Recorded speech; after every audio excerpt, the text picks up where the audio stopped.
Hello, everyone. Welcome to my session. I'm very happy to be here with you today in this amazing conference and to talk about the AI Governance Challenge. My name is Patio Callahan. I'm a technical director at Charles River Laboratories. I am also a Google developer expert in AI and machine learning, and I am an appointed member of the Google Developer Advisory Board as well. So, yes, I'm very excited to be here today and to cover this very interesting topic. And let's just begin. So, again, today I'll be discussing why the governance of AI is so important, why it is needed right now, and how it can help organizations to effectively scale AI deployments across multiple use cases, and most importantly, across multiple regions. And of course, it, from the last couple of years, AI adoption has just exploded in the business world. For curious people, it's very easy to start, playing with AI, using these tools, and maybe, start finding value on the interactions and the applications of tools like, ChatGPT or Gemini and so on. And for business, however, is a different challenge. Maybe not everyone within a company, within an organization, they are interested in learning about AI or using AI as a tool to help them in their work. And for a business to genuinely be successful in the AI adoption process, a coordinated effort is needed. And this is where the initiative of AI governance is very, very important. So, what is AI governance? So, AI governance mostly refers to frameworks and policies and practices that can guide the ethical, transparent, and responsible use of AI. And it also ensures that AI systems are developed and are deployed in ways that are aligned with the organization values, also legal standards, and of course, it's aligned to be helpful and useful for society. And the time is now. This is a critical moment.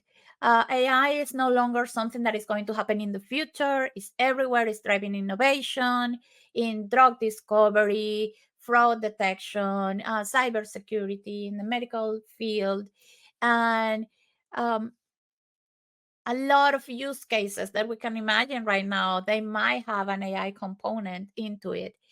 But it's very important for us to understand that as AI grows and the implementation and adoption of AI grows, so do the risks. And we are dealing with an incredibly fast moving technology, uh, alongside rapidly evolving global laws and regulations. And we're going to talk a little bit about that. Uh, so, how can organizations can start to adopt good AI governance practice? We're going to talk about that today. Why should organizations prioritize AI governance right now? And why should we care, right? Um, and I believe that we all should care about AI governance because we are navigating uncharted territory. And with the rapid pace of AI development and moving regulatory targets all around the world, there is a real need to ensure that we are using these powerful technologies safely, responsibly, and that we maintain compliance. So let's have a look at, before we continue, it's good to stop for a minute and have a look at the current landscape of, laws and regulations that are around the world and how has been like the timeline for this. So in May 2019, and we have to be mindful that this was before the explosion of LLMs and ChatGPT, Gemini, Llama, all of these models, the OECD AI principles were adopted for the first time. Then in June 2019, the G20 AI principles were adopted as well. Then the GPAI, which is the Global Partnership on AI, was launched to foster, of course, international cooperation. Then in November 2021, I believe this was a very important moment for the whole regulatory and the whole worldwide effort on regulate and take care of how AI is being used. So the UNESCO um, recommended they work on this AI ethics framework, and it was a really important one. And if you are interested in this area, I really would recommend you to go and have a look at this AI ethics recommendation. And it was quite significant because it was adopted by almost 200 UN member states from the United Nations. Then there was a G20 leaders declaration around the AI regulation and pro innovation. October 2023, the G7 countries, they launched a forum on the generative AI risks. So this was important because the generative AI boom has already started, and organizations and governments around the world started to um, realize that it was going to be a huge, huge area of AI that can come with huge risks as well. So they will need to start working on analyzing the risks, and creating, of course, the regulations around it. On November 2023, also, there was the Bletchley Declaration here in the United Kingdom. It was signed by 28 countries and the EU as well. And they during that time, they also they ran the first AI safety summit. Then this year in March, there was a AI resolution that was adopted by the United Nations General Assembly. And then we had OECD, the OECD principles were updated from the one that was created on 2019. Then the Council of Europe also adopted an AI treaty. There was a very interesting AI summit in South Korea, that it was a follow-up on the summit that was run in the UK, in the Bletchley Declaration. And finally, what many people believe is the most robust and important AI set of regulations finally entered into force, which is the EU AI Act, and is the world's first comprehensive AI regulation. Then they spent um, a good amount of years working on it. They had to adapt it to include generative AI as well. So this is the current you know the current landscape that we have around regulations worldwide. And again, I will highly suggest you to go and have a look at it. So just to have a brief overview of specifically the EU AI Act, what they're doing is that they are analyzing the AI applications, and they are classifying it into levels. So it comes from unacceptable risks all the way down to minimal risk. So, for example, certain AI applications are going to be prohibited by law. And those are the unacceptable risk to the safety, livelihoods, and the rights of people. So these use cases are prohibited unless authorized by law for national security purposes, and that might include the ones that are forbidden. social scoring AI systems, manipulation of human behavior that might cause harm, and mass surveillance. Then the second level is related to high risk uses, and it will be subject to a conformity assessment before they can be deployed.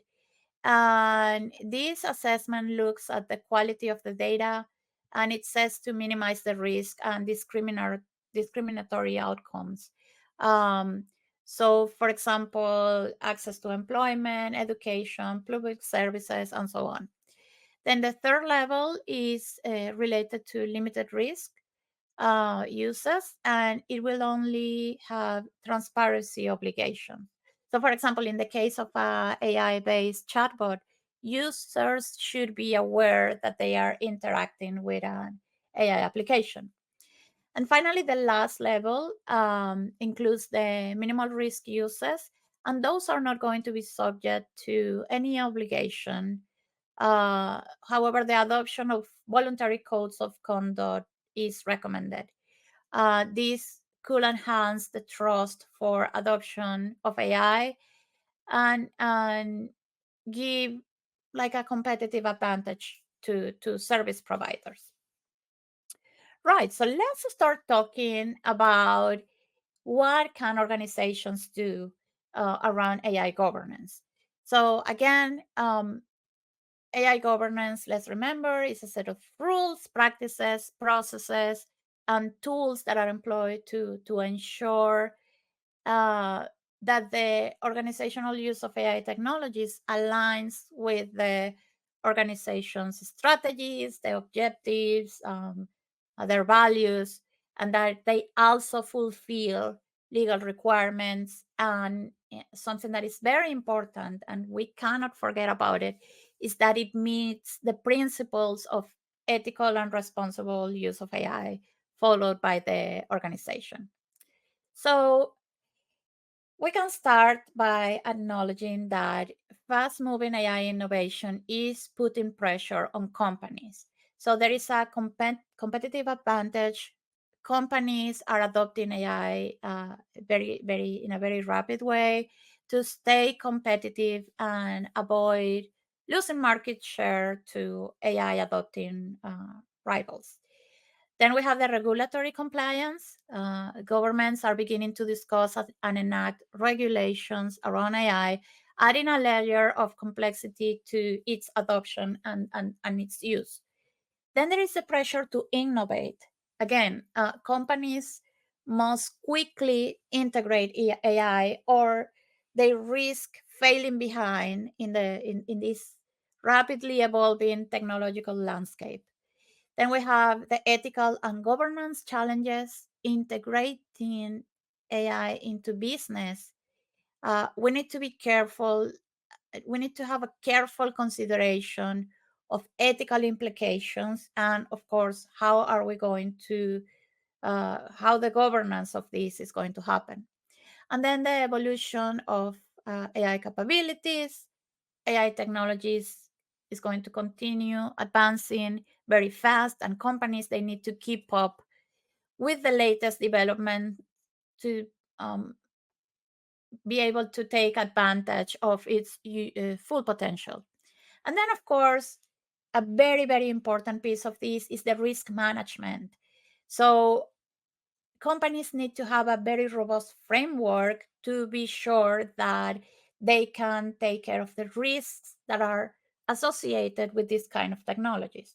And we're going to talk about a little bit about this later, but one thing that is important to start is that the effort of AI governance is a multidisciplinary effort within a business.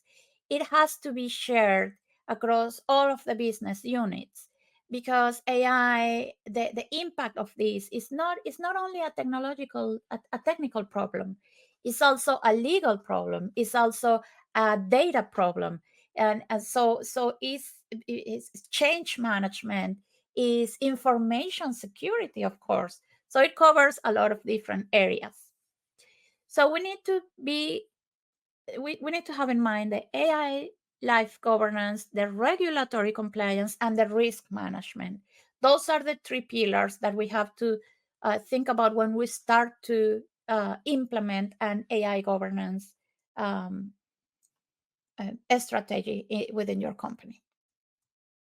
So when we are starting to implement AI governance, we need to ask these questions. So as the system grows and it gets more complex, the challenge of maintaining and updating these intensifies. So how is this going to affect these processes? Then who will be responsible for having or overseeing the entire AI application or this AI system? Who's going to have the overview? Then if something goes wrong, who is accountable for responding to issues when they arise? Who takes actions when something goes wrong? Then we need methods for recognizing and rectifying the use of maybe incorrect data or algorithms. How will the use of wrong data or algorithms are going to be detected? Then we need to think about the approaches to enhance the system and reduce its complexity. How will the system be improved and complexity reduced? And this is a very tricky thing in AI, again, because AI is a field that is evolving very, very fast. And it's very hard to keep up. And it's very hard. Maybe you have an implementation using LLMs, and maybe you need to use now a better model came about, maybe a new version of the model that you already use, and changing that is very complex, and we're dealing with a new way of creating software, a new way of uh, integrating these tools into our solutions. So that is something that we really need to think about as well. And then the danger of excessive control, right? If you implement too much governance, uh, it can be actually counterproductive, because if we increase the administrative work and we put more red tapes around it, more bureaucracy, it will further complicate the system. So adding too much governance again is counter-effective, and will only add to the that burden, and it will create more complexity, and it might slow down innovation. So let's think about what happens when AI governance is not in place. So we can have, obviously, as exciting as AI is, without proper governance, it can lead to serious issues that can impact not just the technology or the solutions that we're using, but also the entire organization. So, first of all, damage to the organization's reputation. A lack of AI governance can damage our reputation. When AI is misused or makes harmful decisions, it can be due to bias, lack of transparency, unethical practices, copyright issues. It can really impact the public trust. So, especially in industries that work in the areas of healthcare, finance, law enforcement. This is very important because in these areas, trust is everything. So then we have the legal and regulatory issues. Without governance, we expose our organization to legal and regulatory risks. Again, as we saw earlier, governments are introducing very rapidly laws and regulations around the use of AI. And if our AI system don't comply with these evolving standards, we can face fines, sanctions, or even lawsuits.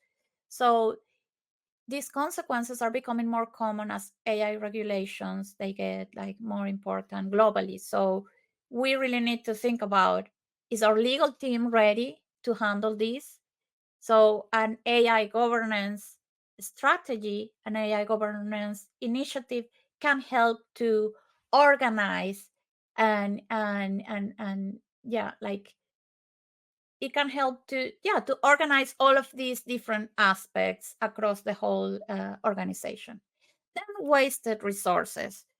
If we don't have a clear governance framework, the AI projects, they can become inefficient, they can become expensive, we can be doing repetitive tasks, duplicated effort. So maybe teams, they might be spending time building models or systems that they don't align with the company objectives, they don't align with the legal requirements. So the risk is to be investing heavily in projects that don't deliver value. Then that brings also to inefficiencies in developing products. So governance or the lacking governance gaps or the lacking of governance can also lead to this in the product development. Without a proper oversight, AI models might be built with the wrong data. They might fail to do the work correctly, or maybe just, yeah, not working as intended. So this can bring delays on bringing the products to the market, and sometimes just canceling the whole projects. Um, Another issue is the inability to use the data for training AI models in an efficient way.